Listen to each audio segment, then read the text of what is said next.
My family and I were dining at an upscale restaurant when my husband, Eric, decided to take charge of the reservation I had made for my dad's birthday. To my surprise, he brought along his own parents and then made a comment that stung. A single father like yours doesn't belong in fancy restaurants. He should stick to cheap pubs. Although I was upset, I chose to respond calmly. You do realize this restaurant is owned by my brother, right? I said. I'm Elizabeth, a 27-year-old office worker. My parents divorced when I was young, and my dad raised me on his own. They split because my dad was always working, and it took a toll on my mom.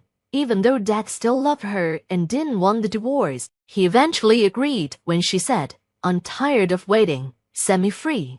After the divorce, I stayed with dad for financial reasons. He would always tell me, it's not your mom's fault. It's mine for relying on her too much and neglecting her. I regret making her feel lonely. Whenever I asked why mom left, he would just sigh sadly. Despite everything, dad always put me first. He attended all my school events and never missed a birthday or Christmas. Some people make hurtful remarks about us being a single-parent household, but dad's love made those comments easy to ignore.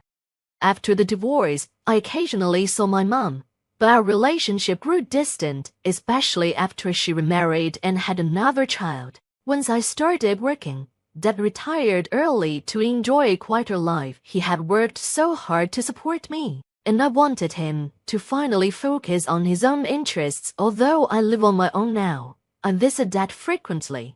2 years ago, I married Eric, who had been introduced to me by a friend. Eric is hardworking and honest, and my dad quickly grew fond of him. His parents were also welcoming and accepted me immediately. However, the idea of moving into Eric's family home caused me significant distress, especially considering both my parents.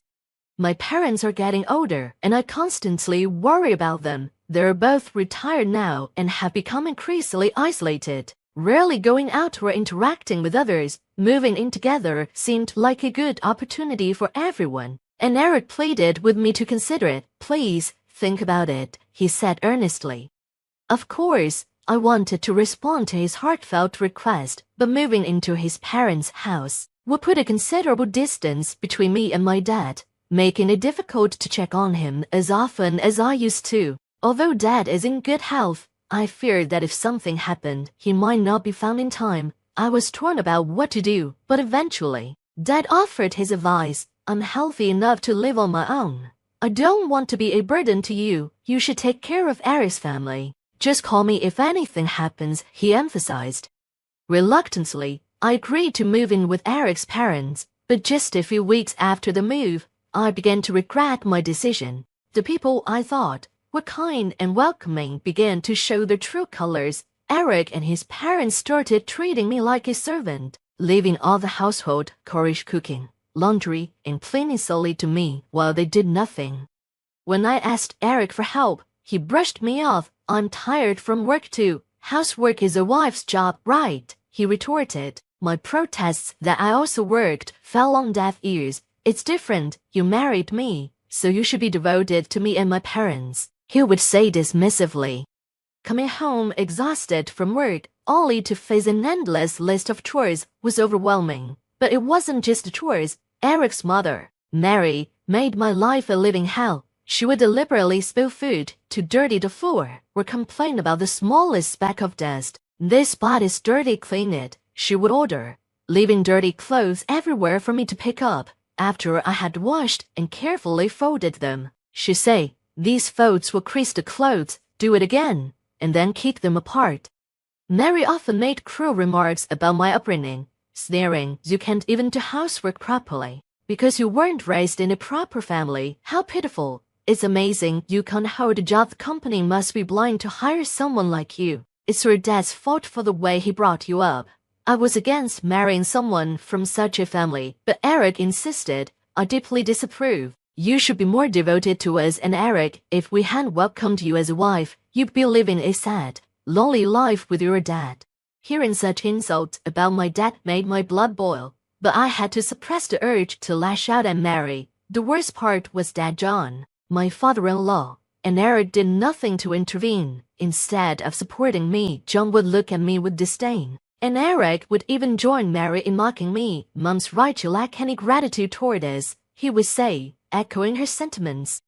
"Why is she so cold to you?" Eric sneered. "A woman from a dysfunctional family like yours would have been left on the shelf if I hadn't married you. You hardly have any qualities beyond working and doing housework, so at least do those well.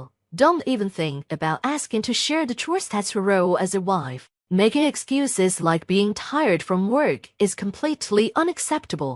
I won't tolerate it," Eric dictated. Whenever I tried to argue or refuse, Eric's mood would shift dramatically, treating me as if I didn't exist. "How dare you, as a wife, make a fool of me?" he would shout. Mary, his mother, would chime in. "Don't stress Eric out when he's tired, only making things worse for me." Some of the furniture in my in-laws' house had been bought with my money, and not by choice. They had abruptly taken me to an electronics store, pressuring me to buy things. I capitulated under the public pressure, not wanting to cause a scene. But the harassment didn't stop there. When I tried to visit my family for Christmas, they obstructed me at every turn. "You're our wife now. Focus on our preparations. We have a feast to prepare and thorough cleaning to do. Your dads all alone won't be doing much, right? We have other relatives to entertain." They insisted. When I persisted in wanting to go home, they responded childishly, spilling juice on my packed clothes and hiding my shoes. Facing daily complaints and harassment, I reluctantly gave up the idea of going back home. Unable to reveal the truth, I told Dad, "The in-laws' house is busy with Christmas preparations, so I'll stay and help. I'm sorry I can't make it back." Dad didn't blame me. "It can be helped," he said gracefully. "Don't worry about it, it's busier there with more people. I can't manage fine alone here," he comforted me. Eric's ongoing tyranny made me seriously consider divorce, but I was troubled about how to break the news to Dad, who was always so understanding and kind. Determined to celebrate my father's 60th birthday without causing him any pain, I secretly made a reservation at a renowned fancy restaurant. Knowing Eric and his parents might object, I simply told them I needed to return home briefly. They grumbled but accepted my excuse when I promised it would be just for the day. Dad was overjoyed when he learned about the restaurant reservation. "I'm so blessed to have such a wonderful daughter. Thank you so much," he said. And hearing his gratitude filled me with immense happiness. However, I never anticipated what would happen next. As we arrived at the restaurant and informed the staff about our reservation, we were met with a shocking revelation. There was already a reservation for 2 under my name, but 3 people were already seated. Confused, I went to check the reserved table and was stunned to find Eric and his parents sitting there. Eric looked up with a smug smile and sneered. "Too bad you can't outsmart us and dine fancy just by yourselves." The in-laws didn't even acknowledge us, engrossed in the feast they had presumably ordered for themselves.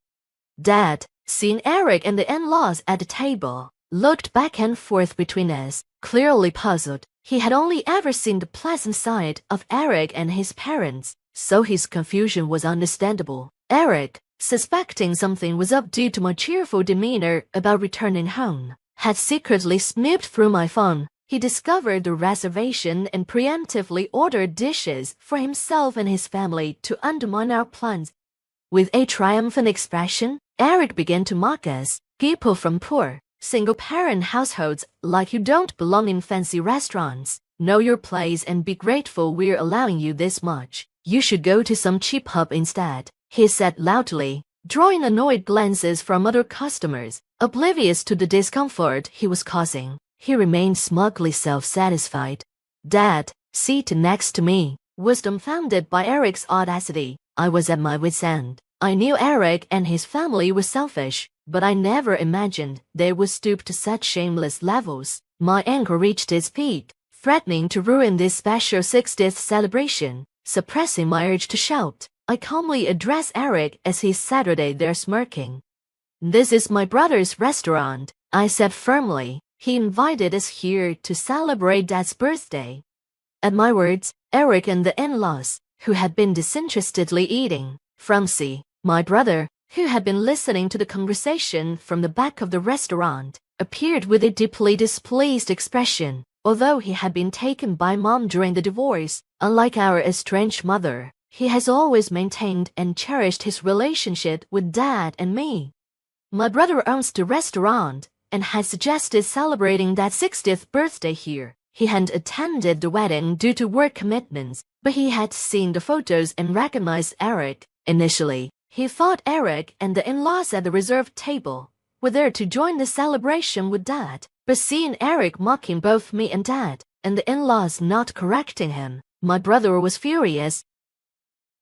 "How dare you speak to my sister and Dad like that?" he said, his anger palpable. "I regret allowing you to be a part of this celebration. Just because you're Emily's family, is this how you always treat her?" my brother demanded, his anger evident. "I prepared this celebration for my sister's wish to honor Dad, not for people who hijack it to frillo a meal. We'll celebrate Dad and my sister's occasion on another day. You'll be paying for what you ate," he declared firmly.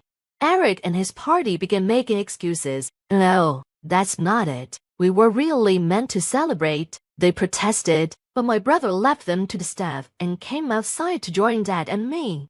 "I'm sorry for letting such people into the restaurant and ruining the celebration," he apologized as we headed home. I explained to Dad all the mistreatment from Eric and his family. After listening quietly, Dad said, "If you're unhappy in your marriage, there's no point in staying. Don't worry about me. Come back home." So, instead of returning to the in-laws' house, I went straight to my own home. Shortly after, my brother called to inform me that Eric and his family had caused a scene over the bill but had reluctantly paid when threatened with police involvement. Minutes later, Eric called, furious. "Where are you? You've embarrassed us. Send the money we paid," he yelled. "I will pay a penny of it," I retorted. "I'm done with you, and we will be divorcing. I've gathered evidence of the bullying, so be prepared." I had been collecting evidence of the harassment from Eric and his family, which they never suspected. According to a lawyer I consulted, the forced purchases and other financial exploitations were enough to prove psychological abuse. Realizing I was serious about the divorce, Eric panicked. "No one but me would marry a woman from a single-parent household. Do you want to upset Dad?" he threatened. I scoffed. "Dad said my happiness matters most. I'd rather be with him than deal with the likes of you," Eric warned. "You regret this. Think it over." But I hung up and proceeded with the divorce preparations. Eventually, Eric and I divorced. He was reluctant due to concerns about societal image but eventually gave in.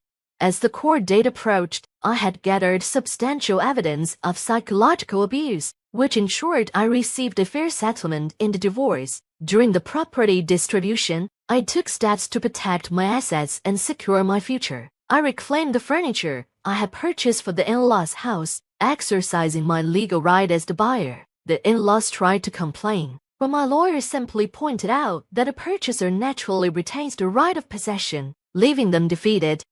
A few months after moving back to my parents' home, Eric reached out, seeking reconciliation. He explained that on the day of the incident at the restaurant, his boss and colleagues had been there for a work celebration. They overheard everything he said to me and Dad. His boss, who had grown up in a single-parent household, was deeply disappointed in Eric's disparaging remarks. As a result, Eric's promising career was jeopardized. He lost his standing and any chance of advancement, and his colleagues regarded him with contempt as a psychological abuser.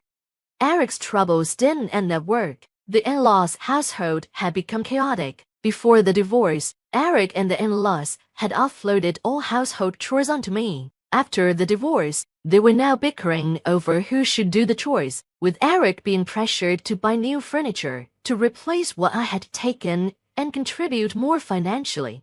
Eric pleaded, "I was wrong. Elizabeth, I took advantage of your kindness too much. I've truly reflected and want to start over." But my feelings had cooled significantly. It seemed likely that Eric was facing increased pressure to manage household chores at the in-laws' place and was trying to offload some of their financial demands onto me. I firmly rejected his proposal. No way. I wouldn't get back with you even if you paid me. I can't see you changing back and exploiting me again once we're married. I was foolish not to divorce you sooner. Maybe Dad's 60th wouldn't have been ruined. We're divorced now. If you contact me again, I'll consult my lawyer, I said, then hung up the phone. The mention of a lawyer seemed to resonate, as I received no further attempts at reconciliation from Eric. And now, I'm happily living at home with Dad, and my brother occasionally visits, bringing gifts. His wife is pregnant, and he seems truly happy. Dad and I are both excited about the baby, while I'm not considering marriage anytime soon. If the opportunity arises, I'll be sure to choose more wisely.